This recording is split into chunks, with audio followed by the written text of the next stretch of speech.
Hello দর্শক, আসসালামু আলাইকুম। কেমন আছেন সবাই? আশা করছি সবাই অনেক ভালো আছেন। আমিও আল্লাহর রহমতে অনেক ভালো আছি। আজ আবারও হাজির হয়ে গেলাম খুবই মজার একটি নাস্তার রেসিপি নিয়ে। খুবই কম সময়ে ঘরে থাকা উপকরণ দিয়ে এই নাস্তাটি তৈরি করে নিতে পারবেন। খেতে কিন্তু অনেক বেশি মজার হয়। আশা করছি আমার আজকের এই রেসিপিটি আপনাদের সবার কাছেই ভীষণ ভালো লাগবে। তো চলুন রেসিপিটি দেখে নিচ্ছি। এই রেসিপিটি তৈরি করার জন্য প্রথমে একটি মিক্সিং বলে 2 কাপ পরিমাণ ময়দা দিয়ে দিচ্ছি।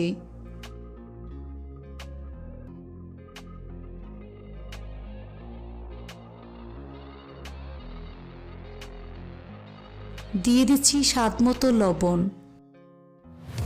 লবণ ময়দার সাথে খুব ভালো করে মিশিয়ে নেব। এবার এর মধ্যে অল্প অল্প করে পানি অ্যাড করে একটি ব্যাটার তৈরি করে নিতে হবে। এই ব্যাটারটা খুব বেশি পাতলা করা যাবে না, আবার অনেক বেশি ঘন হবে না। একটু সময় নিয়ে ধৈর্য ধরে হ্যান্ড বিটার দিয়ে খুব ভালো করে বিট করে নিতে হবে, যাতে করে এর মধ্যে কোনো প্রকারের লাম্পস না থাকে। ব্যাটার যত ভালো করে বিট করে নেবেন, নাস্তাটা তত পারফেক্ট হবে। তো আমার ব্যাটার রেডি হয়ে গিয়েছে। এখন এর ঘনত্বটা আপনাদের দেখিয়ে দিচ্ছি। তারপর এটাকে 15 মিনিটের জন্য রেস্টে রেখে দেব। অন্যদিকে চুলা একটি পাত্র বসিয়ে এর মধ্যে 2 টেবিল চামচ পরিমাণ সরিষার তেল দিয়ে দিচ্ছি। তেল গরম হয়ে আসলে এর মধ্যে 2টি মিডিয়াম সাইজের পেঁয়াজ কুচি দিয়ে দিচ্ছি। এখন এই পেঁয়াজ কুচি 2 মিনিটের মতো ভেজে নিতে হবে। পেঁয়াজটাকে 2 মিনিটের মতো ভেজে নিয়েছি। এখন এর মধ্যে 2টি কাঁচামরিচ কুচি দিয়ে দিচ্ছি। 1 কাপ পরিমাণ গাজর কুচি ও 1 কাপ পরিমাণ টমেটো কুচি দিয়ে দিচ্ছি। এখন সবকিছু খুব ভালো করে মিশিয়ে 2 থেকে 3 মিনিটের মতো ভেজে নিতে হবে।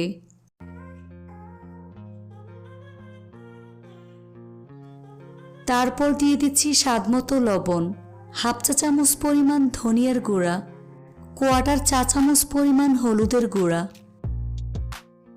1/4 চা চামচ পরিমাণ ভাজা জিরার গুঁড়া দিয়ে দিচ্ছি। এখন সবগুলো উপকরণ খুব ভালো করে মিশিয়ে নিতে হবে। তারপর 5 থেকে 7 মিনিটের মতো রান্না করে নেব।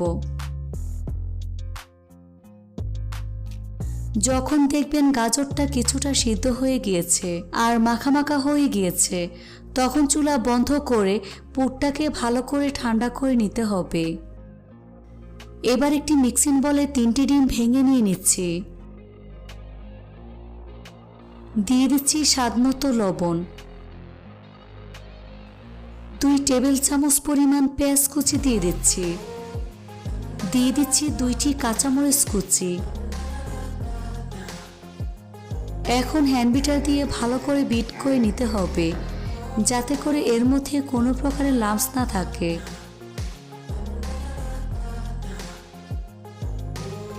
এখন চুলে একটি তাওয়া বসিয়ে এর মধ্যে সামান্য পরিমাণ তেল দিয়ে তেল ভালো করে ব্রাশ করে নিচ্ছি।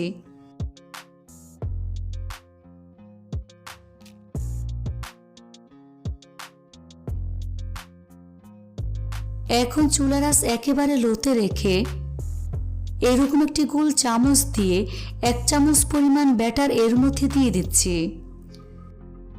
তারপর চামচ দিয়ে এভাবে ছড়িয়ে দিতে হবে। কাজটা আমি কিভাবে করছি দেখে হয়তো বা বুঝতেই পারছেন। কিছুক্ষণ পর যখন দেখবেন এর কাঁচা ভাবটা চলে গিয়েছে, অর্থাৎ ওপরটা ড্রাই হয়ে গিয়েছে, তখন এর উপর ডিমের মিশ্রণ একটি চামচ দিয়ে অল্প অল্প করে ছড়িয়ে দেব।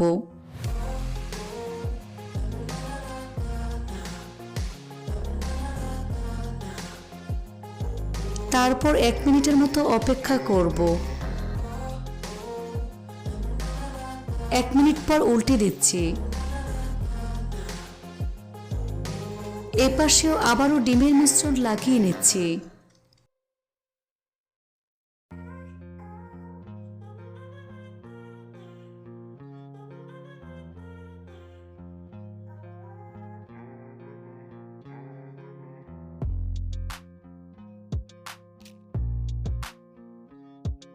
তারপর আবারও উল্টে দিচ্ছি।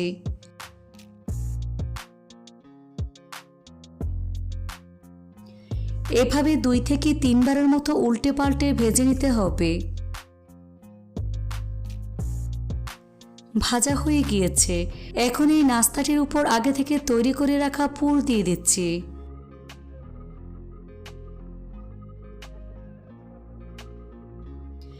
এখানে আমি 3 চা চামচ পরিমাণ পুর ব্যবহার করেছি।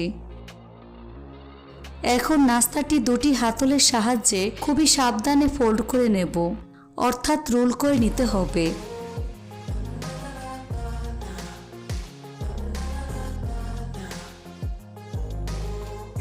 এখন এটাকে আবারও উল্টে দিচ্ছি। এই তো আমার একটি নাস্তা তৈরি হয়ে গিয়েছে। এখন নাস্তার প্লেটে নিয়ে নিচ্ছি। একইভাবে আরও একটি তৈরি করে আপনাদের দেখিয়ে দিচ্ছি।